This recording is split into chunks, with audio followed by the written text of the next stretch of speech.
You had some news today. We did. Layoffs, not a huge number, but it's not the kind of thing we're accustomed to hearing from Whole Foods. That's right. And we had a difficult decision. We announced up to 1,500 positions, which will happen over the next 2 months, by the way, with 8 weeks full paid time and so forth, also support. But part of a kind of an evolution of the company we're going through to free up some more money to invest in lower prices, marketing, communication, and technology upgrades. So it was a very difficult day, but here we are.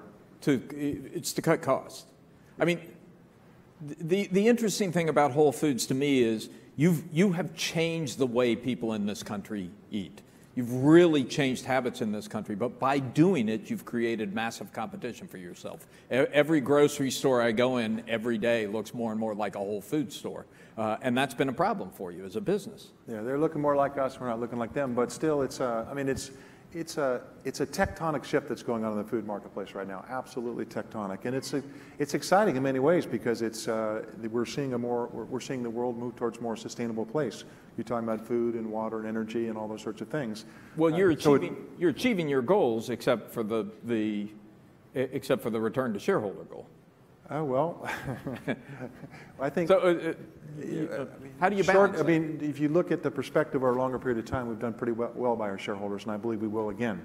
But I think what you look at is how this world has changed with respect to what's been accomplished and what is still to go. All the growth in the food industry now is on this side of the ledger.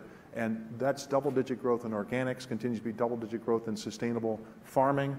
And so what I see is a marketplace which is somewhere south of $1 billion, $1 trillion in the supermarket industry in the U.S., continues to grow at very high rates. So there's plenty of business to go get. We're just going to need to make that evolution to continue to go get it. And we're still growing 38, 40 new stores a year. And we're continuing to build out our new 365 brand, which will open up in April, the first one. So there's lots of opportunity for Whole Food Market to continue to lead in the sector.